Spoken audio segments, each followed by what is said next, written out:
At 24 minutes to 9 on this Wednesday morning, let's chat about this now. End violent service delivery protests or risk being stuck in poverty.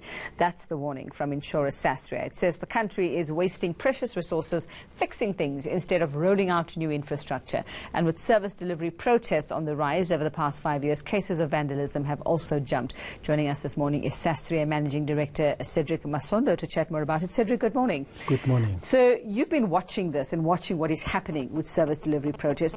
What have you found in terms of how much money we're wasting and is being spent on the damage? Yeah, so Sasria is a state-owned insurance company and our job is to cover riots. So in the last 5 years, we've received more than 16,000 claims and we've processed more than 4.5 billion claims. And if you look at it, that we are a state-owned company and we want to remain self-sustainable, there is the money that is going to repair and rebuild buildings instead of going back to the states or to the fiscals. So who are you getting majority of the claims from? I mean, recently, yes, we've seen schools destroyed, we've seen libraries destroyed, other important building structures as well. Who do you see the bulk of your claims coming from? I mean, Sasria was formed to cover political riots, and we don't get any claims as a result of political riots. I mean, about 80% of our claim come from what we call service delivery. That is anyone just complaining about anything. And then about 20% from strikes, that is labor strikes. So 80% of that 4.6 billion that we receive will be service delivery. That will be your car, you're driving around the road, you've got no business, which is what is happening, the shop or shop owner being looted, stock, and in some cases even municipality buildings and government buildings.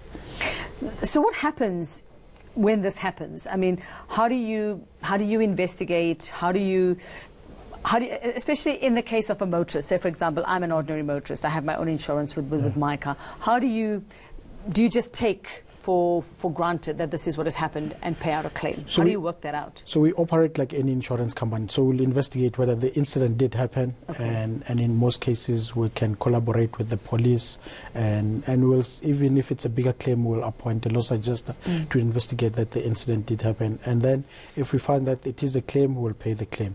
And of course the most important thing that you must have cover, and you must buy Sasria. And then if there's a claim, then we'll pay a claim.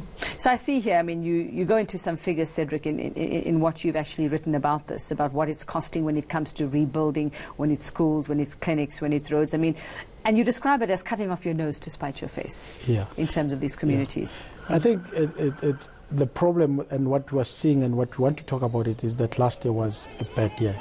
So last year we've seen an increase in claims from 800 million in terms of value to more than 1.7 billion.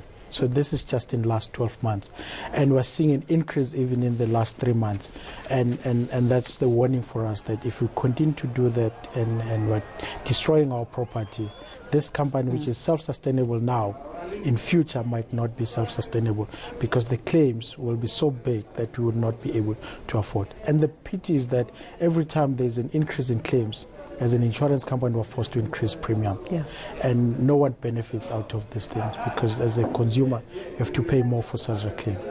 So what needs to be done? How do we fix this? Because like you say, you're spending the money, or we're going to be unable at some point to rebuild those, let alone build new infrastructure as well. How do we fix this? Whose responsibility is it? I think it's the responsibility for all of us. I mean, as a Sasria, it's our responsibility to make sure that the organization remains self-sustainable. So it's our responsibility to make sure that at all time we don't go back to the government and ask for a bailout to remain self-sustainable. But it's the responsibility for the community to make sure that, and I'm the last one to lecture people on how to march, but make sure that you don't destroy property.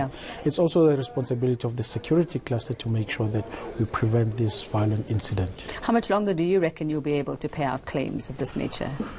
So for years we've been making profit, which is a good thing, and we've been able to build up capital. So we've got enough capital to pay claims for a number of years. But of course there are a number of things that we're doing ourselves, like increasing the claim. So currently we've got about 6.5 billion under assets just to protect this thing. But you can imagine if we continue having 1 billion, 1.6 billion every claim every year, we'll end up not having that 6.5 billion. Okay, so it's communities have to see sense, basically. Exactly. You're not saying don't protest, it's just don't destroy the things that you and your children need. It just doesn't make sense. Doesn't make sense, yeah. Okay, thanks very much. Sasria Managing Director Cedric Masondo here with us.